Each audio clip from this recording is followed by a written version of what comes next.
नमस्कार, मी Rajratna Jondhale. Top news मराठीच्या 9च्या बातम्यांमध्ये आपलं स्वागत.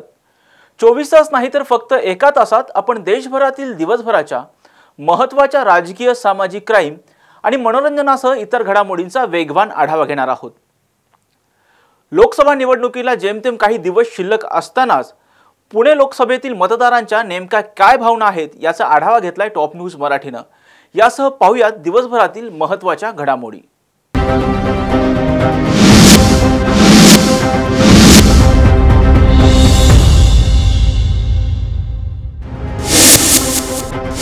लवकरच लोकसभा निवडणुकीची घोषणा होण्याची दाट शक्यता आहे. परंतु निवडणुकीची घोषणा होण्याआधीच भारतीय जनता पक्षाने त्यांच्या 195 उमेदवारांची पहिली यादी जाहीर केलेली आहे.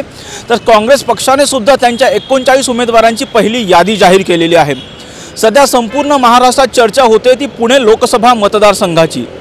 परंतु पुणे लोकसभा मतदारसंघामध्ये विधानसभेचे 6 मतदारसंघ येतात, ज्यात प्रामुख्याने शिवाजीनगर मतदारसंघ असेल, कोथरूड विधानसभा मतदारसंघ असेल, पर्वती विधानसभा मतदारसंघ असेल, पुणे कॅन्टोन्मेंट विधानसभा मतदारसंघ असेल, त्याचबरोबर आहे वडगाव शेरी विधानसभा मतदारसंघ असेल. परंतु 1962 सालामध्ये ज्यावेळी शिवाजीनगर मतदारसंघाची स्थापना झाली तेव्हापासून या भागातील मतदारांनी कधी काँग्रेस पक्षाला, कधी शिवसेनेला, तर कधी भारतीय जनता पक्षाला कौल दिलेला आहे. 2014च्या विधानसभा निवडणुकीमध्ये भारतीय जनता पक्षाच्या विजय काळे, तर 2019च्या निवडणुकीमध्ये सिद्धार्थ शिरोळे जे की भारतीय जनता पक्षाचे उमेदवार होते त्यांना मतदारांनी कौल दिलेला आहे. आणि त्या ठिकाणावरून काँग्रेसच्या उमेदवाराचा अगदी अल्पशा मताने पराभव सुद्धा झालेला आहे. परंतु शिवाजीनगर विधानसभा मतदारसंघातील मतदारांचा नेमका या लोकसभेच्या निवडणुकीमध्ये नेमका कोणत्या पक्षाला कौल आहे, त्यांच्या मागच्या जे गिरीश बापट होते त्यांच्याकडून ज्या अपेक्षा पूर्ण झालेल्या आहेत का, किंवा येणारा जो खासदार आहे त्यांच्याकडून त्यांच्या काय अपेक्षा आहेत हे आपण जाणून घेऊयात. तर चला तर मग शिवाजीनगर विधानसभा मतदारसंघातील मतदारांचा नेमका कौल कोणाला आहे, शिवाजीनगर विधानसभा मतदारसंघात नेमक्या कोणत्या पक्षाची हवा आहे, चला तर मग जाणून घेऊयात. शिवाजीनगरचे नागरिक, स्थानिक नागरिक म्हणून तुमच्या काय समस्या आहेत? आमची तर पहिली गोष्ट आहे, बसची खूप समस्या आहे. सकाळी जेव्हा कॉलेजला येतो तेव्हा आम्हाला बसच मिळत नाही लवकर. बस मिळते ते मिळते, दररोज 15-20 रुपयाची तिकीट, 40-50चा पास काढावा लागतो आणि दररोज त्या गर्दीमध्ये उभं राहून यायला लागतं. त्याच्यात आमचा कंडक्टर आम्हाला बसमधून खाली उतरून देतो का आता खूप गर्दी असते. म्हणजे आम्हाला फक्त प्रशासनाकडून हेच पाहिजे की आम्ही पैसे देतो त्या गोष्टीचा आम्हाला काहीतरी चांगला मोबदला दिला पाहिजे. आता आम्ही काय अपेक्षा ठेवणार, जरी ते निवडून आले तरी त्यांचंच सगळं चांगलं होणार आहे. आमच्या विद्यार्थ्याचं ते काहीच नाही. आता तुम्ही बघू शकता की खासदारांचीच मुलं आजकाल ते राहिलेत. त्यांना असं वाटतं म्हणजे आपल्या एक समाजाची एक प्रवृत्ती झाली की आपल्याच मुलाला किंवा आपल्याच नातलागाला सगळं भेटलं पाहिजे. मग आमच्यासारखे तरुणांनी करायचं काय, आम्ही पॉलिटिक्स सारखे विषयामध्ये उतरायचंच नाही का आता आम्ही गरीब आहे का, आता आम्ही असं मीडियम वर्गामधून येतो म्हणून का. आमची पण इच्छा आहे की आम्ही पण पॉलिटिक्समध्ये यावं, आम्ही पण देशाचं नेतृत्व करावं. कदाचित त्यांच्या मुलांपेक्षा आमच्या हातात पॉलिटिक्स दिलं काय असे ना, साधं नगरसेवक पण दिलं ना तर आम्ही खरंच त्यांच्यापेक्षा खूप चांगल्या पद्धतीने करू शकतो. कारण आम्ही गरिबीमध्ये राहिले, आम्ही गल्लीमध्ये राहिले, आम्हाला माहिती आहे आमच्या गल्लीमध्ये काय समस्या आहे, आम्हाला माहिती आहे आमच्या गल्लीमध्ये पाणी येतं का नाही, आम्हाला माहिती आहे आमच्या मुलांना एज्युकेशन चांगले मिळतं का नाही. तुम्ही बघू शकता एज्युकेशनमध्ये पण बघू शकता की श्रीमंतांच्याच मुलांचं सगळं झालं. आमच्यासारखं आता मला 90 मार्क होते 12वीमध्ये, मला MBBS व्हायचं होतं पण नाही आता आलं, कारण की काय घरच्यांकडे तेवढे पैसेच नव्हते. मग आमच्यासाठी तुम्ही बघू शकता गरिबासाठी ना एज्युकेशन आहे, फक्त ते म्हणायला झाले भारत आगे बढ़ रहा है, प्रगत भारत हो रहा है, पण काहीच नाही.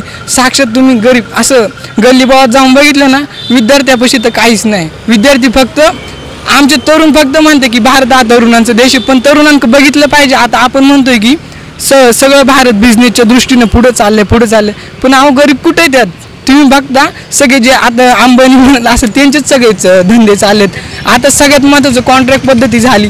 आता हे साफसफाई कर्मचारी असतील ते कॉन्ट्रॅक्टवर गेले तर मग त्यांच्या लहान पोरांनी करायचं काय, 15,000 त्यांनी नोकरी केली तर मग त्यांच्या पोरांना पुण्यात राहायचं खर्च म्हणलं तर 7-8 हजार रुपये रूमचं भाडे, 7-8 हजार रुपये किराणा गेला तर मग त्यांच्या पोरांना त्यांनी शिकवायचं काय, सगळंच सरकार कॉन्ट्रॅक्ट करत चालेल. मग आमच्यासारखी करायचं काय, हा सगळ्यात मोठा प्रश्न आहे.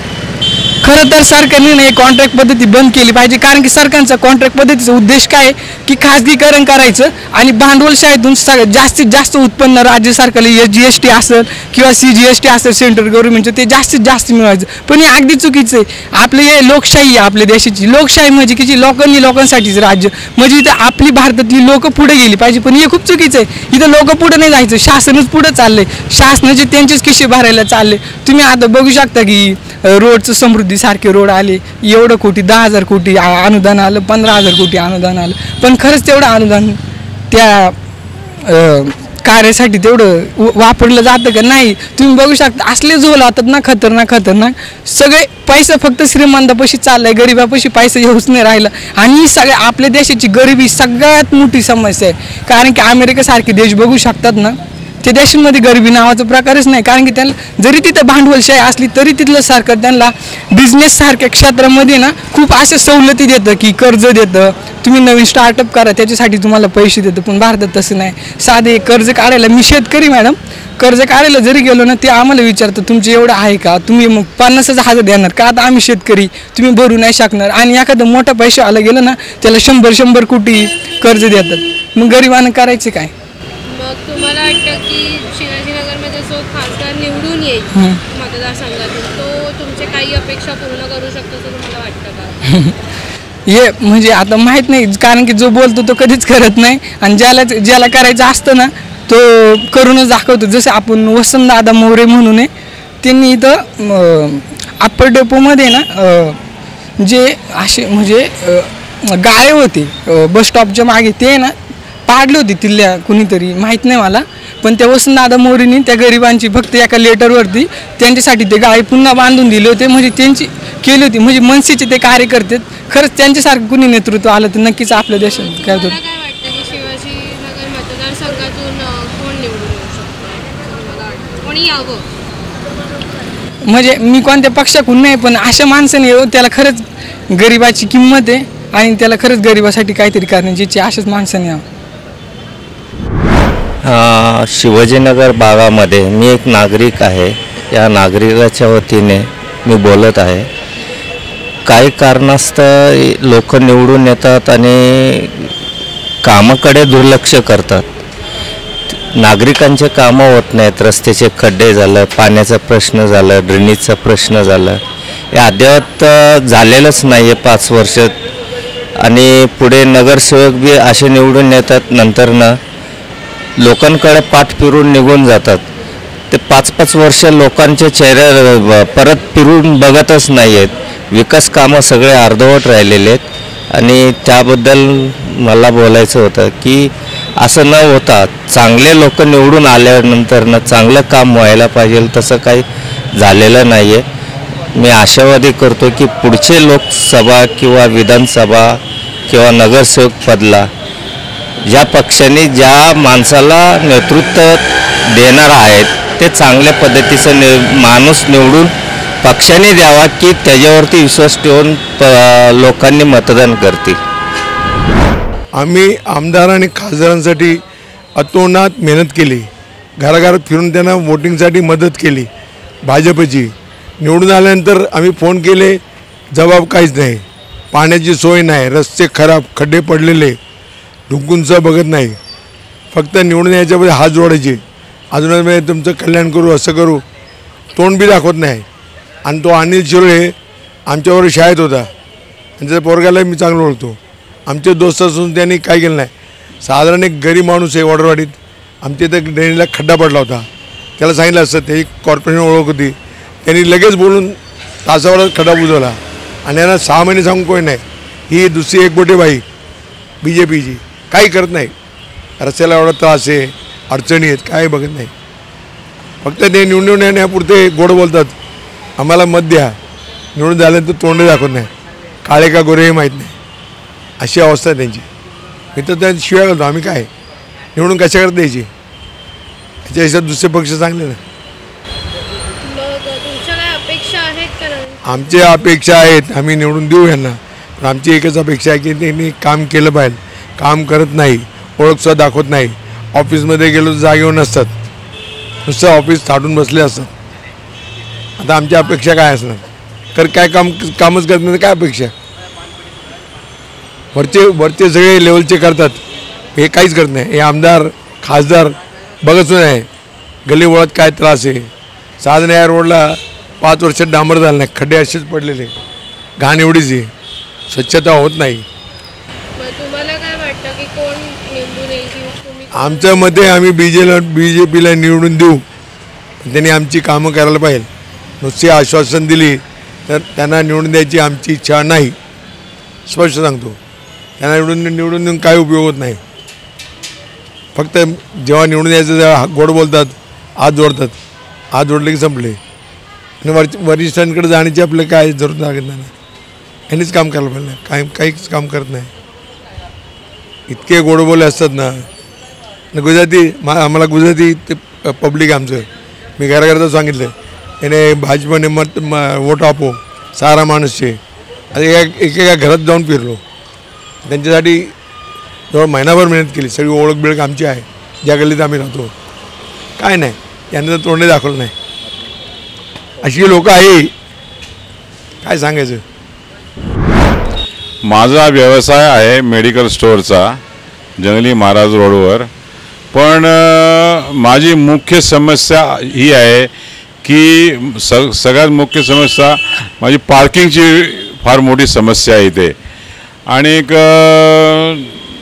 बाकी पाण्याची आहे थोडी समस्या, केव्हा पाणी येत नाही, कधी गुरुवारी पाणी येत नाही, कधी येत नाही पाणी.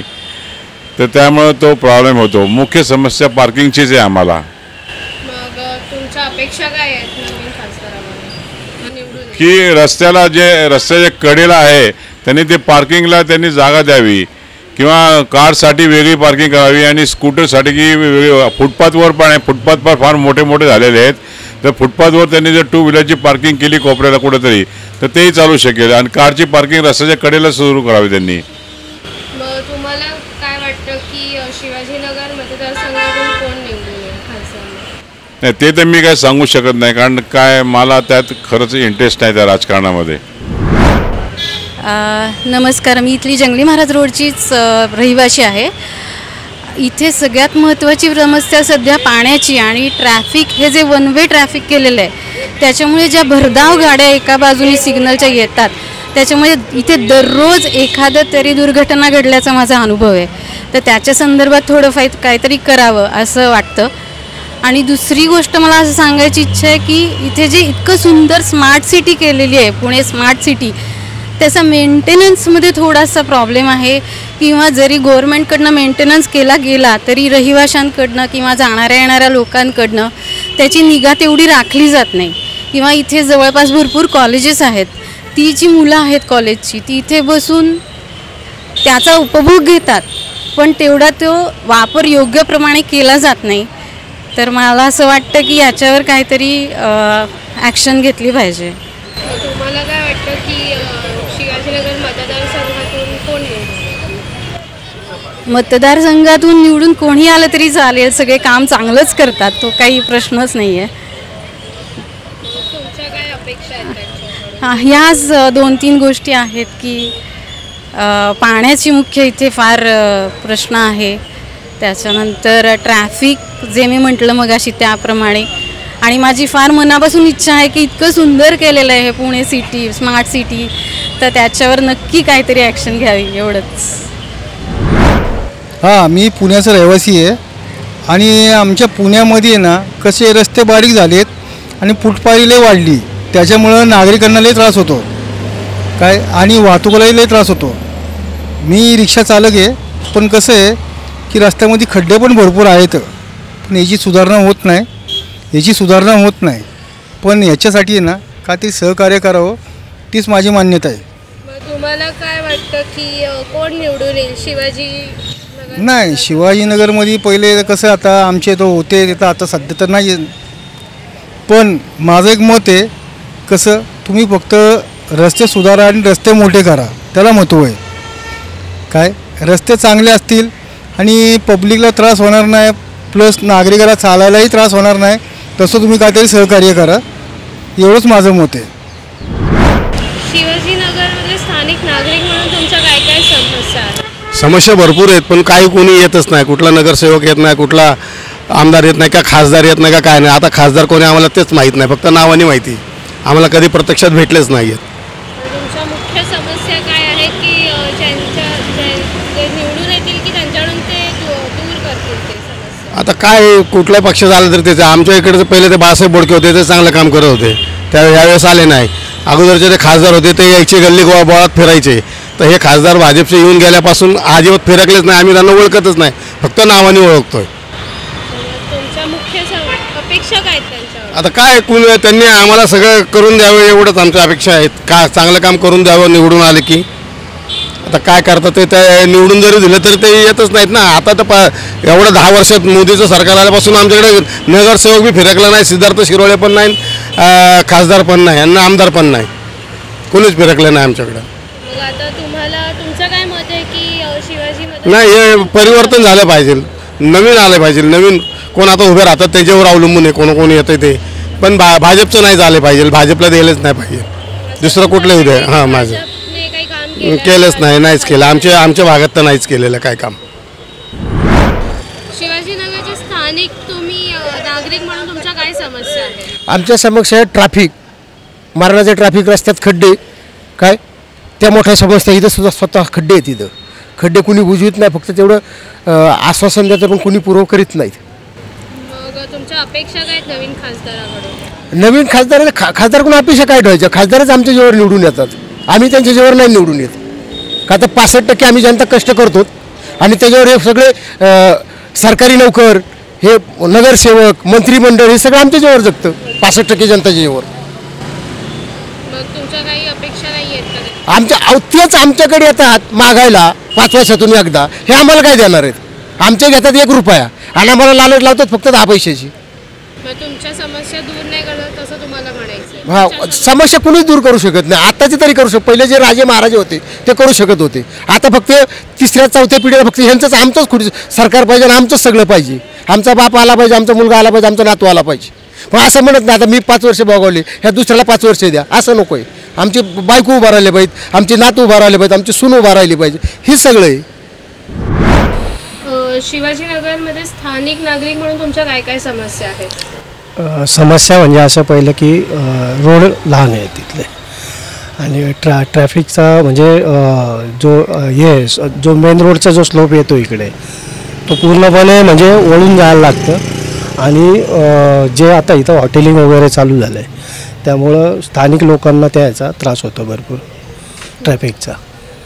म्हणजे हॉटेल्स वगैरे चालू झाले, गर्दीचा त्रास होतोय, बाकी जास्त असं काही नाही आहे. मग तुमचे नवीन खासदाराकडून काय अपेक्षा आहे? ट्रॅफिकच्या समस्या सोडवाव्यात आणि आमचा मेन म्हणजे पहिल्यापासून आमचा एक हे वस्तीचा जो हे चालू आहे तर ते लवकरात लवकर त्यांनी सोडवावं असं आम्हाला वाटतं. मग तुम्हाला काय वाटतं की शिवाजीनगर मतदारसंघातून कोण निवडून येऊ शकतो? BJP. शिवाजीनगरचे स्थानिक नागरिक म्हणून तुम्हाला काय काय समस्या आहेत? थोडं पार्किंगचा प्रॉब्लेम आहे इकडे. काही रस्ता बारीक असल्यामुळे गाड्या लोक कुठे लावतात आणि उदाहरणार्थ इथे कुठे गाडी लावली की आतमध्ये कोण आलं की दुसरी गाडी आली तिकडे गाडी अडकून पडते. तेवढं आहेच. तुमची अपेक्षा काय ते कुठे मोठं पार्किंग वगैरे असावं की आहे ते पण बालगंधर्वपाशी पार्किंग आहे ते पण एवढं लांब कोण जात नाही. कॉलेजमधली लोक पण इकडे गाड्या लावतात, हॉटेलमधली पण लोक इकडे गाड्या, कधी आमच्या पण गाड्या बसत नाही इकडे व्यवस्थित. मग तुम्हाला वाटतं की त्या सुटल्या जातील म्हणजे समस्या तुमच्या दूर होतील? व्हायला पाहिजे ना, ते झालं तर चांगलीच गोष्ट आहे. मग तुम्हाला काय वाटतं की शिवाजीनगर मतदारसंघातून कोण निवडून येऊ शकतं? आपलं आमचं शिरोळ्यांचेच आम्हाला जास्त वाटते. हे निवडून येईल? हो. सातारा लोकसभा मतदारसंघ राष्ट्रवादी काँग्रेस शरद पवार गटाकडे आहे, त्यामुळे हा प्रश्न महाविकास आघाडीचा नाही तर शरद पवार गटाचा आहे. निर्णय राष्ट्रवादी काँग्रेस शरद पवार गटाचे नेते शरद पवार यांनी घ्यायचा आहे. माझी त्यांना एवढीच विनंती आहे की एक चांगला आणि सक्षम उमेदवार द्यावा जेणेकरून भाजपाचा उमेदवार विजयी होणार नाही, अशी प्रतिक्रिया काँग्रेसचे नेते माजी मुख्यमंत्री पृथ्वीराज चव्हाण यांनी सातारा लोकसभेच्या जागेवरून दिली आहे. तुम्हाला उमेदवारी देण्याबद्दल एक महाविकास आघाडी चर्चा सुरू आहे. हा प्रश्न महाविकास आघाडीचा नाही, हा मतदारसंघ राष्ट्रवादी काँग्रेस सर्वगट यांच्याकडे गेलेला आहे. महाविकास आघाडीच्या जागा वाटपाचा 48 जागांचा बहुतेक जागांचा निर्णय झाला. ज्या पक्षाकडे ती जागा घेईल त्या पक्षाने आपला उमेदवार ठरवायचा. तरी चर्चा करायची नाही करायची त्याचा प्रश्न. 48 पैकी जवळजवळ सगळ्या जागांचं फेरफार झालेला आहे. काही ठिकाणी चर्चा थोडीशी चालू आहे. जिथं चर्चा नाही तिथं पुन्हा कुठल्या पक्षाकडे हा मतदारसंघ हे स्पष्ट आहे. तसा सातारा मतदारसंघामध्ये उमेदवार कोण असावा याबद्दल चर्चा चालू आहे. माझ्याशी चर्चा झाली की आपल्याला काय वाटतं कोण काल बाबी चर्चा झाली ही माझी मतं त्याला सांगितली. पण शेवटी आम्ही त्यानंतर आक्रमणाने करायला महाविकास आघाडीची मिटिंग झाली. त्या मेळाव्यामध्ये जाहीर तुला बोलत होते माझं भाषण की हा निर्णय राष्ट्रवादी काँग्रेस शरद पवार निवृत्ती पवार यांनी घ्यायचा. आमची एवढी विनंती आहे की आपण चांगला सक्षम उमेदवार घ्यावा. तो इथे भाजपला देऊ देणार नाही रोखून ठेवूया. तुम्ही 2 उमेदवार द्या त्याकरता आम्ही सर्व ताकदीनं काँग्रेस पक्ष आणि सगळे पक्ष मागवला. आमच्या त्या भेटीमुळे काही चर्चेला काही विधान आलेलं आहे. तुला काही अर्थ नाही.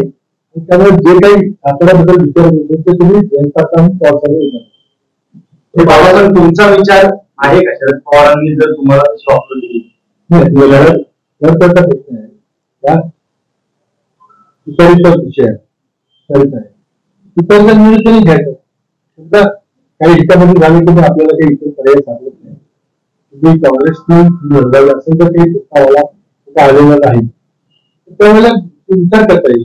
मला या ठिकाणी राष्ट्रवादी नको तुम्हाला राष्ट्रवादीमधून शशिकांत शिंदेचं नाव समोर येते कारण त्यांची उमेदवारी फायनल होण्याची चिन्ह आहे. आपल्याला वाटतं का शशिकांत शिंदे ताकदीचे उमेदवार आहेत? हा निर्णय राष्ट्रवादी घ्यायचा. तो जो निर्णय घेतील तुझ्या मागाने फक्त पुढे निर्णय काँग्रेसचा मतदारसंघ सोडला तसा पक्षाला तुम्ही तयार आहे. त्यातून उमेदवार तुम्ही गटच आहे तसं काही झालेलं नाही. आल्यानंतर आपण आल्यानंतर त्यावेळेस पण माझी एक प्रामाणिक इच्छा आहे की ताकदीचा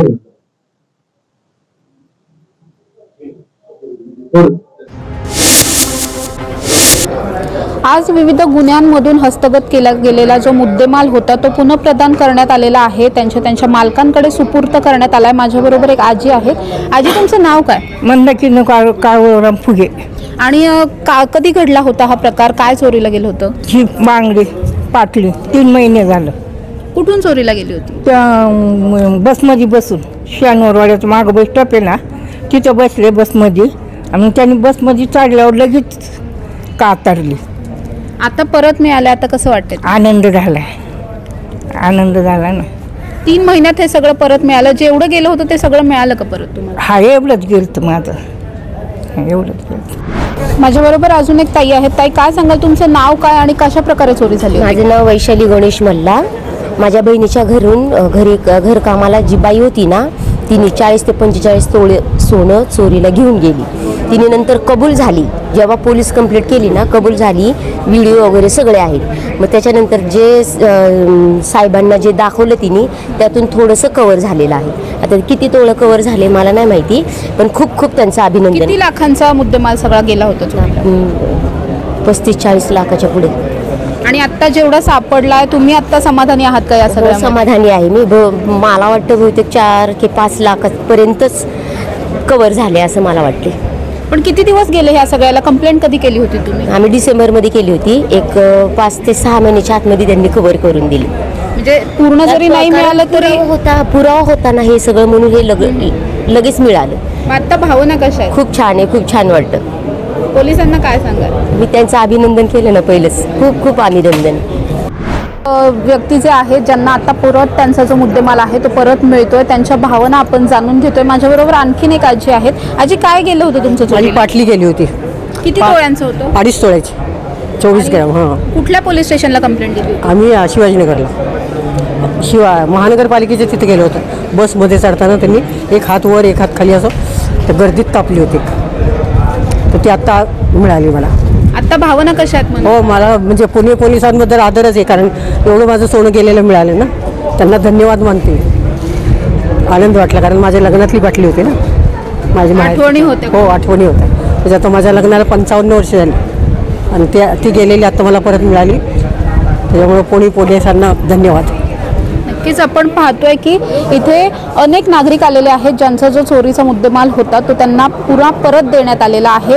भावना खूप दाटून येतात. अनेक नागरिक जे आहेत ते काहींच्या डोळ्यात अश्रू सुद्धा पाहायला मिळाले.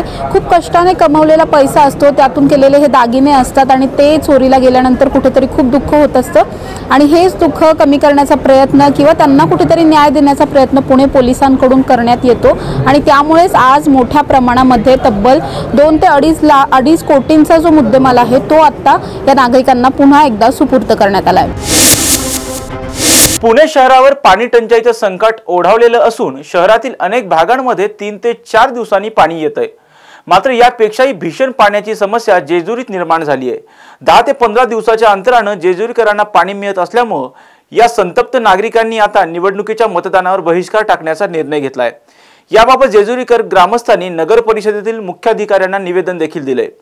प्रशासनानं 7 दिवसाच्या आत पाण्याचा प्रश्न मार्गी काढावा, नाहीतर नागरिकांच्या रोषाला सामोरं जावं अशी भूमिका नागरिकांनी घेतली आहे. सुविधा करून द्या, तुमची सुविधा होत आमच्या टाकीत एक टँकर टाका, माझी विनंती. हा, माझा हात जोडून विनंती आहे नगरपालिकेला. खाली पाणी नाही, पाण्याच्या बसत्यात पोरं सोरं सांगा तुम्ही. मग विचार करा, दुकानात वस्तू आहे म्हणून आम्ही तुम्हाला त्रास देतो, ह्याच्या काहीच नाही. स्वयंपाकाला पाणी नाही, घरात कशाला नाही. पाहुणा आला तर आम्ही तुम्ही बाहेर जेवण करायचं काय आम्ही लोकांनी? आम्ही कुठे जायचं? आम्हाला विहीर नाही, हापसा नाही, तुमचा बोर नाही, आमचं काहीच नाही. एक म्हटलं काय करायचं हे तुम्ही सांगा, आम्ही ऐकायचं. विद्यानगरला सोयसाठी गैरसोय झाली साहेब सगळी.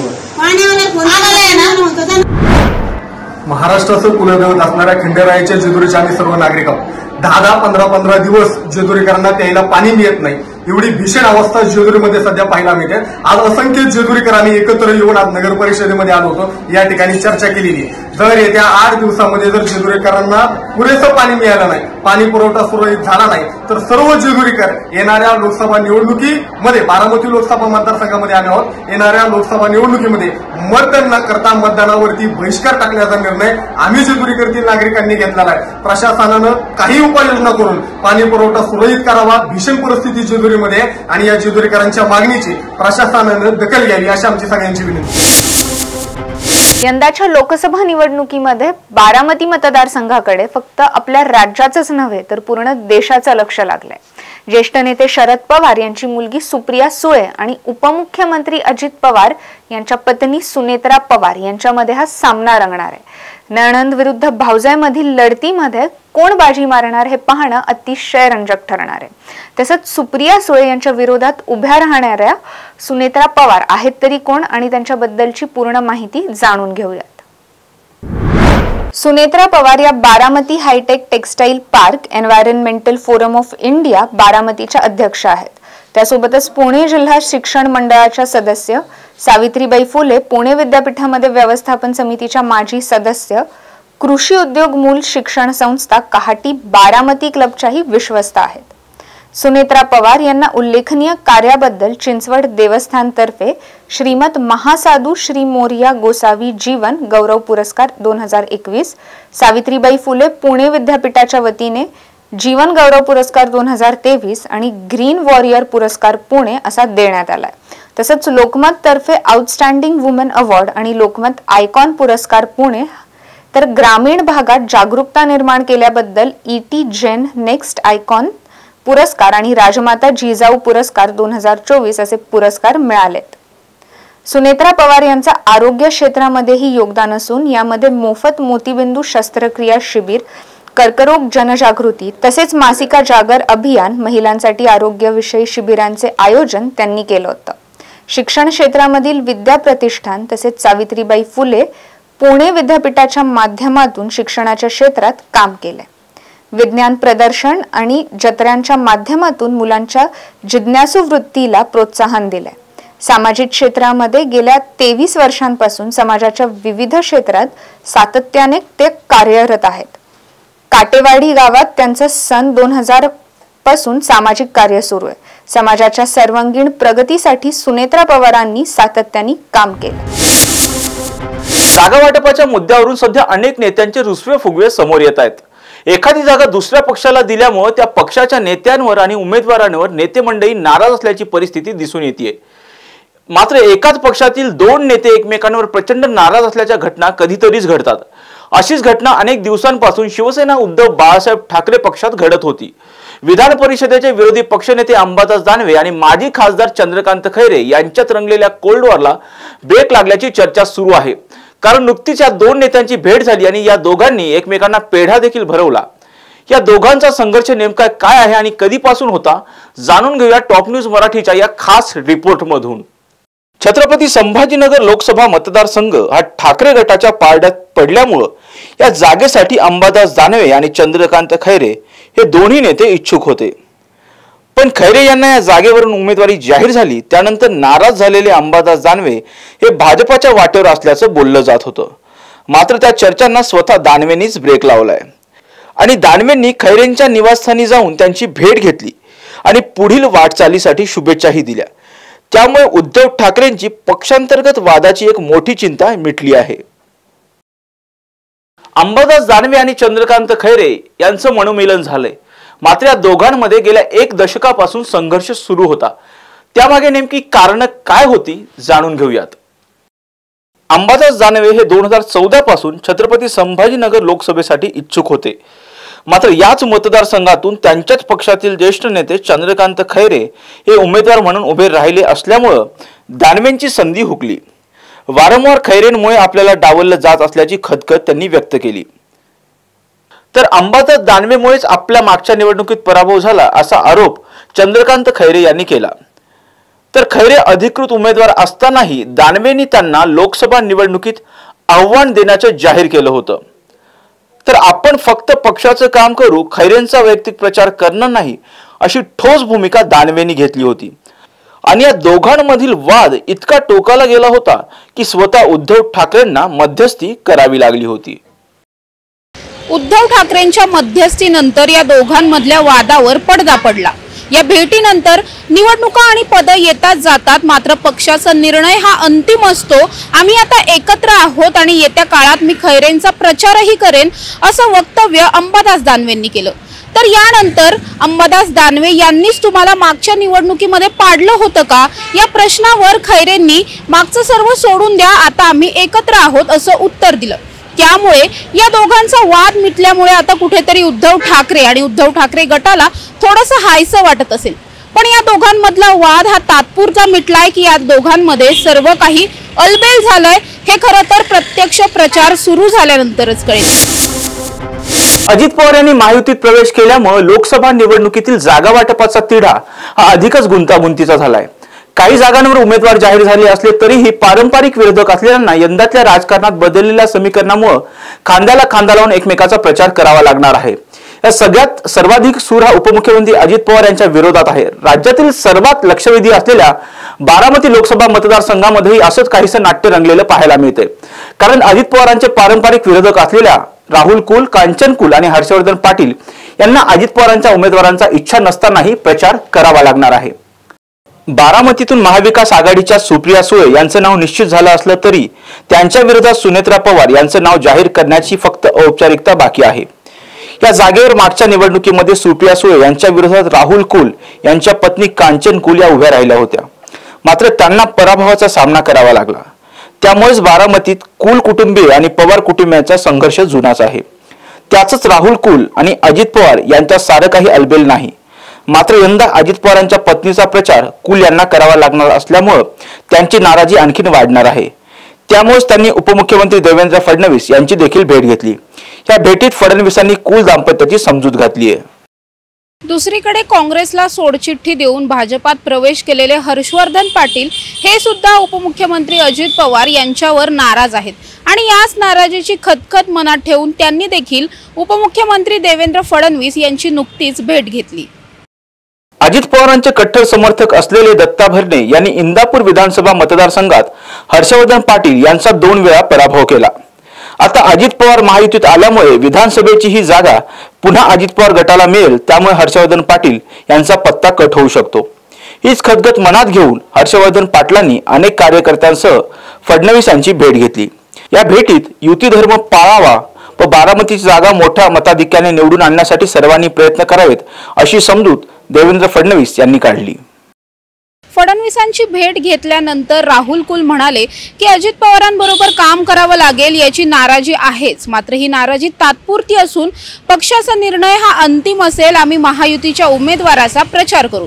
तर दुसरीकडे फडणवीसांची भेट घेतल्यानंतर फडणवीसांनी हर्षवर्धन पाटील यांना देखील एक आश्वासन दिलेलं आहे, तुम्ही आता लोकसभेमध्ये अजित पवार यांच्या उमेदवाराला मदत करा, महायुतीच्या उमेदवाराचा प्रचार करा, तर लोकसभेनंतर विधानसभा जेव्हा येईल तेव्हा विधानसभेमध्ये अजित पवार तुम्हाला मदत करतील असं आश्वासन फडणवीसांनी दिल्यामुळे हर्षवर्धन पाटील सुद्धा महायुतीच्या उमेदवाराचा म्हणजेच सुनेत्रा पवार यांचा प्रचार करायला तयार झालेत। तर दुसरीकडे विजय शिवतारे यांनी सुद्धा मुख्यमंत्री शिंदे यांची भेट घेतल्यानंतर शिवतारेंचं बंड आता कुठेतरी शमल्याचं पाहायला मिळतंय। त्यांनी बारामतीतून माघार घेतलीये, त्यामुळे आता या सगळ्या नाराजी नाट्यावरती कुठेतरी पडदा पडतानाची चिन्ह पाहायला मिळतात आणि याच सगळ्याचा परिणाम लोकसभा निवडणुकीच्या वेळी सुनेत्रा पवार यांच्या मताधिक्यावर होणार का हे खरं तर येत्या काळातच कळेल।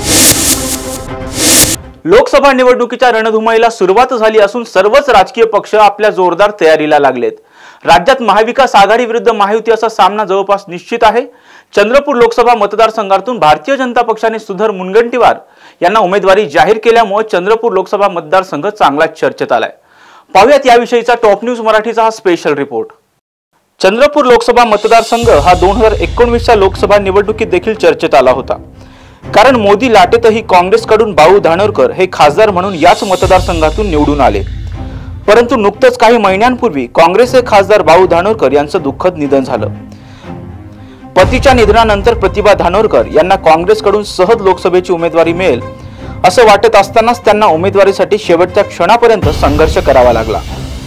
तर भारतीय जनता पक्षाकडून लोकसभा निवडणूक लढवण्याची इच्छा नसतानाही राज्याचे वनमंत्री सुधीर मुनगंटीवार यांना भाजपाने चंद्रपूर लोकसभा मतदारसंघातून निवडणुकीच्या रिंगणात उतरवलं।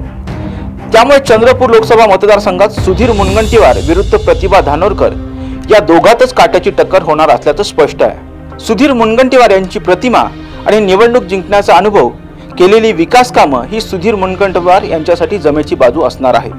तर प्रतिभा धानोरकरांना सहानुभूती आणि ओबीसी असल्याचा फायदा होण्याची दाट शक्यता आहे। त्याबरोबरच मुनगंटीवार आणि प्रतिभा धानोरकर या दोघांनाही स्वपक्षातील नेत्यांच्या नाराजीचा सामना करावा लागणार आहे। त्यामुळे नाराजी कोण दूर करेल यावरही जय पराजयाचं गणित अवलंबून असणार आहे।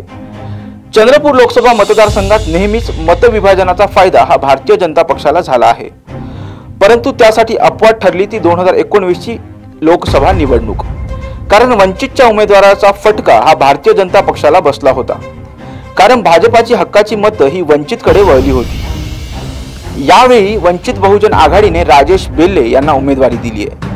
यंदाच्या निवडणुकीत वंचित फॅक्टर किती महत्त्वाचा ठरतो हे सुद्धा पाहावं लागणार आहे। 2019च्या लोकसभा निवडणुकीत चंद्रपूर जिल्ह्यातील 4 विधानसभेमध्ये भाऊ धानोरकरांना चांगलंच मताधिक्य मिळालं होतं। ते मताधिक्य कमी करण्याचं आव्हान सुधीर मुनगंटीवार यांच्यापुढे असणार आहे। तर यवतमाळ जिल्ह्यातील वणी आर्णी या विधानसभा मतदारसंघात भाजपने आघाडी घेतली होती, तिथे काँग्रेसला काम करावं लागणार आहे। राज्यात मनोज जरांगे पाटील यांनी उभारलेल्या मराठा आरक्षणाच्या मागणीवरून राज्यात मोठं आंदोलन झालं होतं।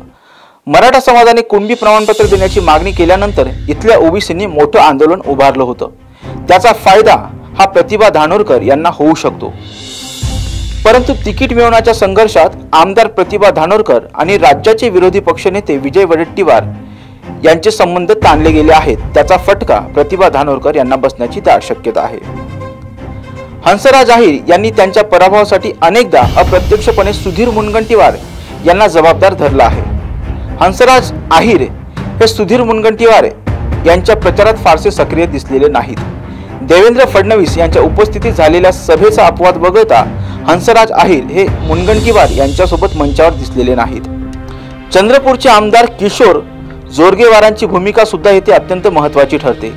सुधीर मुनगंटीवार आणि आमदार किशोर जोरगेवार यांच्यातील वितृष्ट हे जग जाहीर आहे, परंतु जोरगेवार हे देवेंद्र फडणवीस यांच्या अत्यंत निकटवर्तीय समजले जातात। माजी खासदार नरेश फुगली त्यामुळे जोरगेवार शेवटच्या क्षणी सुधीर मुनगंटीवार यांच्यासोबत दिसतील अशी अनेकांना आशा आहे। राजुराचे माजी आमदार ॲडव्होकेट वामनराव चटप यांचा पूर्व इतिहास बघता ते कोणालाही थेट मदत करणार नाहीत, परंतु त्याचे समर्थक काय भूमिका घेतात याकडे सुद्धा सर्वांचे लक्ष आहे। चंद्रपूर लोकसभा मतदारसंघातील निवडणूक ही महायुती विरुद्ध महाविकास आघाडी अशी दुरंगी होणार हे मात्र जवळपास निश्चित आहे।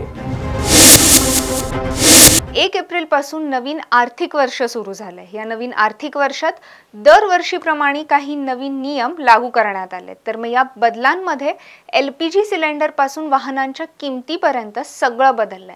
या बदलाचा परिणाम म्हणजे हा सर्वसामान्यांच्या खिशावर होणार आहे। 2024-25 या आर्थिक वर्षात कोणते नियम बदललेत ते जाणून घेऊया टॉप न्यूज मराठीच्या स्पेशल रिपोर्टमध्ये।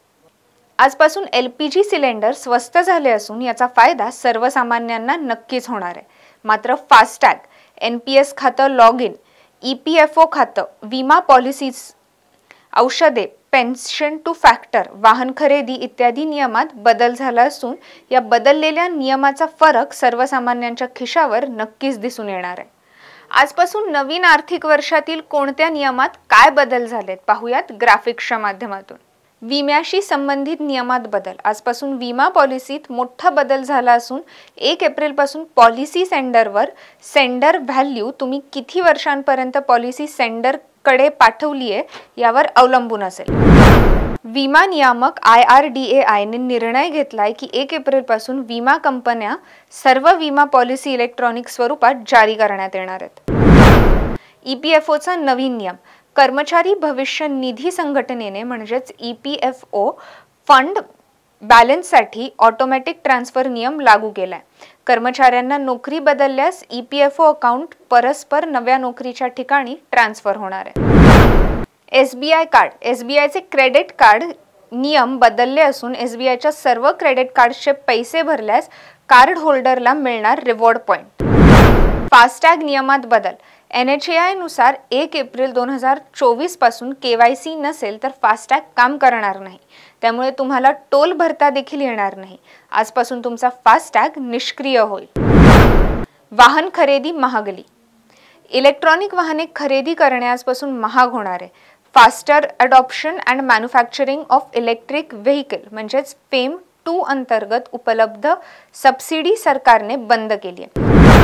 या योजनेअंतर्गत 22,500 रुपयांपर्यंतचेच अनुदान दिले जात होते। तसेच टोयोटा मोटरचीही काही निवडक वाहनं महाग केली आहेत। उत्पादन खर्च आणि परिचालन खर्चात वाढ झाल्यामुळे 1 एप्रिल पासून कंपनीने निवडक वाहनांच्या किमतीत 1% वाढवण्याची घोषणा केली आहे। नवीन कर व्यवस्था। सरकारने आजपासून नवीन कर प्रणाली डिफॉल्ट केली असून याचा अर्थ असा आहे की जर तुम्हाला जुन्या कर प्रणाली अंतर्गत कर भरायचा असेल तर तुम्हाला तो स्वतः निवडावा लागेल। सरकारने 2020 मध्ये नवीन कर प्रणालीचा पर्याय दिला होता। नवीन कर प्रणालीमध्ये कोणत्याही प्रकारची वजावट लागू होणार नाही, तर 7 लाख पर्यंत उत्पन्न असेल तर आयकर द्यावा लागणार आहे। I am not commander, I am a demander. मी या देशाचा भावी पंतप्रधान बोलतोय, हे वाक्य आहे राष्ट्रीय समाज पक्षाचे अध्यक्ष माजी पशुपालन आणि दुग्धविकास मंत्री महादेव जानकर यांचं। सातारा जिल्ह्यातल्या मान तालुक्यातल्या पळसावळे गावचे मूळचे असणारे महादेव जानकर हे कांजीरामजींच्या नेतृत्वाखाली राजकारणामध्ये आले। आधी DS4 बामसेप मध्ये काम करत 2003 मध्ये त्यांनी स्वतःचा राष्ट्रीय समाज पक्ष स्थापन केला आणि राष्ट्रीय समाज पक्षाच्या माध्यमातून आतापर्यंत तब्बल 4 आमदार निवडून आणण्याची लीलया महादेव जानकर यांनी पेलली। त्याचबरोबर जानकर स्वतः अगोदर 2009 ला म्हाडा लोकसभेच्या रिंगणामध्ये उतरले, 2014 ला बारामती लोकसभेच्या रिंगणामध्ये उतरले आणि आता 2024च्या निवडणुकीमध्ये आपलं नशीब आजमावण्यासाठी महादेव जानकर पुन्हा एकदा सज्ज झाल्याचे पाहायला मिळत आहेत। यावेळी ते म्हाडा किंवा बारामती नव्हे तर परभणी लोकसभा मतदारसंघातून लोकसभेच्या रिंगणामध्ये उतरलेले आहेत। म्हणजे आधी म्हाडा, नंतर बारामती आणि आता परभणी। महादेव जानकरांसाठी लोकसभेची वाट खरंच खडतर आहे का, या विषयावर आज आपण चर्चा करणार आहोत आणि माझ्यासोबत या चर्चेमध्ये सहभागी आहे माझा सहकारी राजरत्न जोंधळे। राजरत्न, महादेव जानकरांचं जर एकंदरीत व्यक्तिमत्व आपण पाहिलं तर एक आक्रमक संयमी असा नेता असल्याचं पाहायला मिळतो. म्हणजे एकला चलो रे पासून पुढे महायुतीमध्ये आल्यानंतर गोपीनाथ मुंडेंच्या आणि नितीन गडकरींच्या मार्गदर्शनाखाली 2014ला महायुतीत आले. बारामतीमध्ये त्यांनी कडवी झुंज जी आहे ती सुप्रिया सुळे यांना दिली. 2009 मध्ये स्वतः शरद पवारांच्या विरोधामध्ये निवडणूक लढवली आणि आता बारामती लोकसभेतून निवडणूक लढवण्यासाठी जानकर सज्ज झाल्याचं पाहायला मिळत आहे. या बारामतीची नेमकी गणित, या परभणी मतदारसंघाची नेमकी गणित कशी आहे? संकेत, आपण बघितलं तर काही दिवसांपूर्वी महादेव जानकर यांनी मागील 4 वर्षांपासून भारतीय जनता पक्षावरती सातत्याने टीका केल्याचं आपल्याला पाहायला मिळालं होतं आणि असं वाटत होतं की महादेव जानकर हे महाविकास आघाडीमधून निवडणूक लढवतील. त्यांनी नुकतीच गुप्त भेट शरद पवारांची घेतली होती आणि शरद पवारांनी त्यांना असं सांगितलं होतं की माढा लोकसभा मतदारसंघामधून आम्ही तुम्हाला उमेदवारी निश्चित करतोय.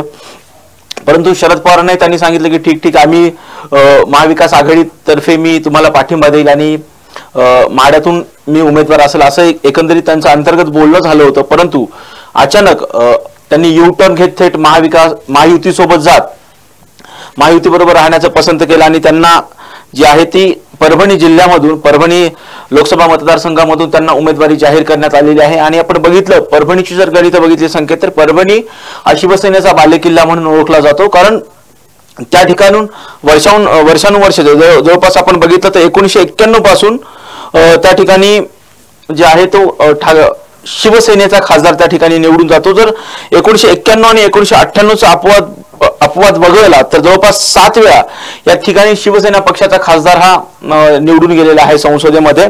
आणि त्या ठिकाणी जर बघितलं आपण तर परभणी लोकसभा मतदारसंघामध्ये ओबीसी हा 80% ओबीसी मतदार आहे आणि त्याच अनुषंगाने महादेव जानकर यांनी सेफ मतदारसंघ हा निवडलेला आहे. आणि सध्याचं महाराष्ट्रातलं जर राजकारण आपण बघितलं, विशेषतः मराठवाड्यातलं राजकारण बघितलं तर मराठवाड्यामध्ये मनोज जरांगे पाटील यांचं जे आरक्षणाचं आंदोलन होतं आणि त्या आंदोलनामुळे जी भूमिका त्यावेळी मनोज जरांगे पाटील यांनी भूमिका घेतली होती की मराठा समाजाला ओबीसी मधून आरक्षण देण्यात यावं आणि त्या आरक्षणाच्या मागणीला थेट ओबीसी समाजामधून विरोध झाला होता आणि त्या विरोधाचा फायदा जो आहे तो महादेव जानकर यांना मिळू शकतो. कारण ह्या मतदारसंघामध्ये जवळपास ओबीसींचा 80% मतदान आहे आणि त्याचबरोबर मुस्लिम बहुल एरिया सुद्धा मतदार सुद्धा या भागामध्ये आपल्याला आढळतो. जवळपास आपण परभणी लोकसभेच्या बाबतीमध्ये बघितलं तर परभणीमध्ये 6 विधानसभेचे मतदारसंघ येतात, ज्यामधून परभणीमधले त्यामध्ये जिंतूर असेल, परभणी असेल, गंगाखेड असेल आणि पाथरी असे 4 परभणीमधले आणि जालना जिल्ह्यातील परतूर आणि घनसांगवी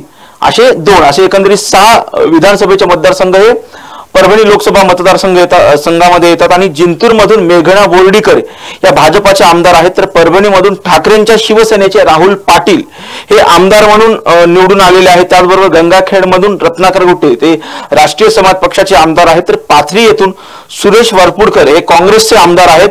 जालना जिल्ह्यातील परतूर मधून भाजपाचे आमदार बबनराव लोणीकर आहेत, तर घनसावंगी मधून राष्ट्रवादी शरद पवार गटाचे राजेश टोपे हे स्वतः आमदार आहेत. त्यामुळे या ठिकाणी जरी बघितलं तर आपण सुरुवातीला आपल्याला परभणी लोकसभा मतदारसंघामध्ये आघाडीचं वर्चस्व पाहायला मिळतं. जरी सध्या तरी परिस्थिती ही महादेव जानकर यांना अनुकूल जरी असेल तरी त्या ठिकाणी आघाडीचं जे आहे ते वर्चस्व पाहायला मिळते. आणि ज्या प्रकारे आपण सांगितलं की मनोज जरांगे पाटील यांनी 7 महिने राज्यव्यापी जे मराठा आरक्षणासाठी आंदोलन केलं होतं, कुठेतरी राज्यामध्ये मराठा विरुद्ध ओबीसी असा संघर्ष सुद्धा तीव्र झालेला होता. आणि ज्या प्रकारे छगन भुजबळ यांच्या नेतृत्वाखाली ओबीसी एल्गार मेळावे आयोजित केले होते, त्या ओबीसी एल्गार मेळाव्यामध्ये स्वतः महादेव जानकर हे स्वतः उपस्थित राहिल्याचं आपल्याला पाहायला मिळालं. आणि त्या एकंदरीत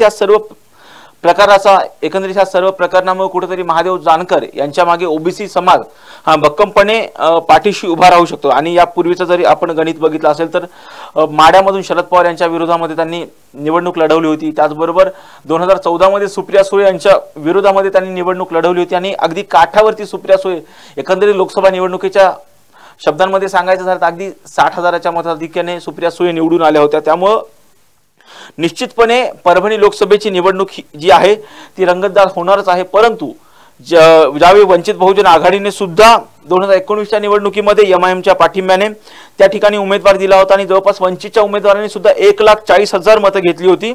त्यामुळे वंचित फॅक्टर सुद्धा परभणी लोकसभा मतदारसंघामध्ये जो आहे तो प्रभावी ठरणार आहे. संकेत, राजरत्न, आतापर्यंत जर परभणी लोकसभेची गणितं आपण पाहिली तर NK पन्नगरकरांपासून ते आता संजय बंडू जाधवांपर्यंत जर आपण परभणी लोकसभेची गणितं पाहिली तर काँग्रेस, शेतकरी कामगार पक्ष आणि शिवसेना अशी ही गणितं राहिल्याचं पाहायला मिळत आहे. आतापर्यंत तसा भाजपा असेल किंवा मग महायुतीमधला आत्ताचे जे तिन्ही घटक पक्ष आहेत ते कुठेच आपल्याला इथं विजयी झाल्याचं पाहायला मिळालं नाही. अशा वेळी जानकरांसाठी परभणीची वाट खरंच खडतर आहे का, किंवा त्या बाबतीत जानकर कशी गणितं बांधू शकतात? गणितं जानकरांच्या बाबतीमध्ये बघितलं, जानकरांनी ही सामाजिक गणितं बांधल्याचं आपल्याला दिसून येते. कारण त्यांनी सुरुवातीला जो मतदारसंघ निवडला होता तो माढा निवडला होता आणि माढामध्ये आपण बघितलं तर मोठ्या संख्येने जो आहे ओबीसी बांधव, विशेषतः धनगर बांधव आहेत. त्याचबरोबर आपण ज्यावेळी मोदी लाट असताना 2014 मध्ये आपण बघितलं तर त्यांनी सुप्रिया सुळे यांच्या विरोधात निवडणूक लढवली होती आणि बारामती लोकसभा मतदारसंघामध्ये सुद्धा बघितलं तर बहुसंख्य तुम्हाला ओबीसी बांधव दिसतात, त्याचबरोबर धनगर बांधव दिसतात. आणि असंही सांगितलं जातं की बारामती लोकसभा मतदारसंघामध्ये जवळपास महादेव जानकर यांचा 2 ते 2.5 लाख वोटर आहे. आणि तेच गणित लक्षात ठेवून परभणी जिल्ह्यामध्ये सुद्धा ओबीसींचे जवळपास 80% मतदार आहेत आणि ह्या मतदाराचा आपल्याला कुठेतरी फायदा व्हावा. आणि राज्यातलं जे गणित आहे सध्या मनोज जरांगे पाटील यांच्या आंदोलनामुळे ते राज्यामध्ये जे वेगळं समीकरण पाहायला मिळतं, ओबीसी विरुद्ध मराठा संघर्ष आहे आणि याचाच फायदा ओबीसी मतदारांचा आपल्याला फायदा होईल ही बाब लक्षामध्ये ठेवून महादेव जानकर यांनी परभणी लोकसभेची जागा मागितली होती आणि त्यांना महायुतीतर्फे परभणी लोकसभेमधून उमेदवारी देण्यात आलेली आहे.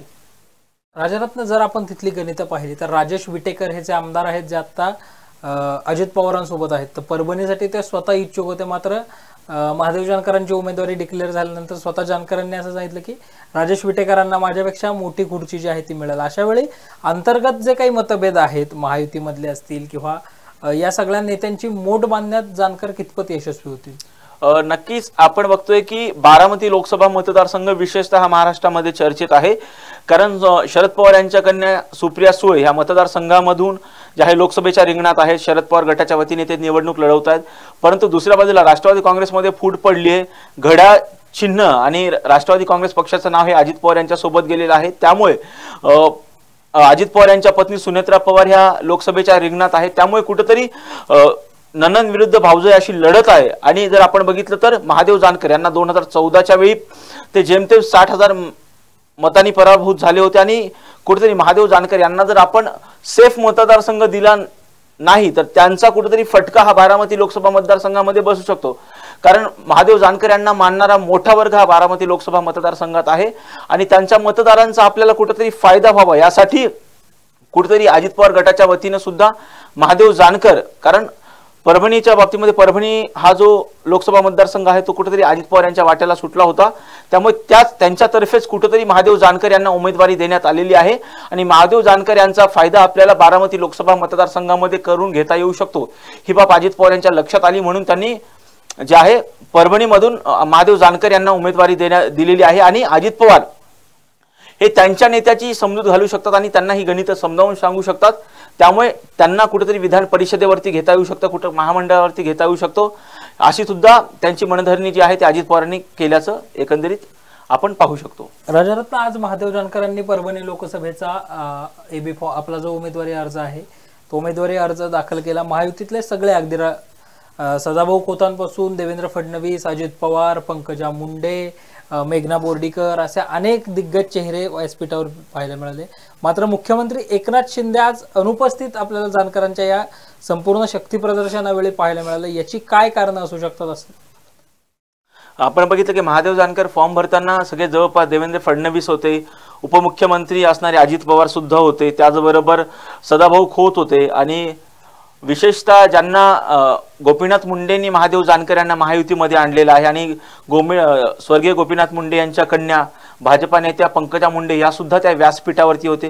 विशेषतः आपण बघितलं खूप क्वचित आता सध्याच्या घडामोडीमध्ये पाहिलं तर खूप क्वचित देवेंद्र फडणवीस आणि पंकजा मुंडे एकत्र व्यासपीठावर दिसत असतात. परंतु महादेव जानकर हे लोकसभेचा फॉर्म भरताना पंकजा मुंडे सुद्धा त्या व्यासपीठावरती दिसल्या होत्या.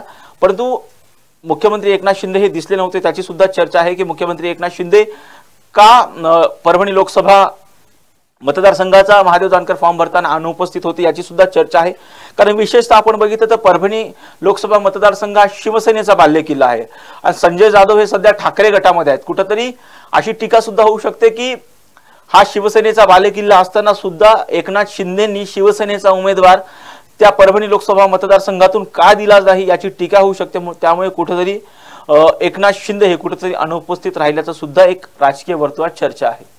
नक्कीच. त्यामुळे जर आता आपण पाहिलं तर परभणी लोकसभेमध्ये संजय जाधव हे खासदार आहेत. तिथे महादेव जानकरांनी आज आपला उमेदवारी अर्ज दाखल केला आहे आणि यंदा मी संसदेत जाणारच असा ठाम विश्वास महादेव जानकर यांनी व्यक्त केल्याचं पाहायला मिळतंय. निश्चितच ही जी संसदेची वाट आहे म्हणजे माढा बारामती नंतर जानकर परभणीतून लोकसभेच्या रिंगणामध्ये उतरलेले आहेत. त्यामुळे परभणी मतदारसंघ महादेव जानकरांना लोकसभेत जाण्याची संधी देतो का हे पाहणं महत्त्वाचं असणार आहे आणि या सगळ्याबाबतचे अपडेट्स आम्ही अगदी वेळोवेळी तुमच्यापर्यंत घेऊन येणार आहोत. आजच्या 9च्या बातमीपत्रात इथेच थांबण्याची वेळ झाली. पाहत राहा टॉप न्यूज मराठी. आपला महाराष्ट्र, आपली बातमी.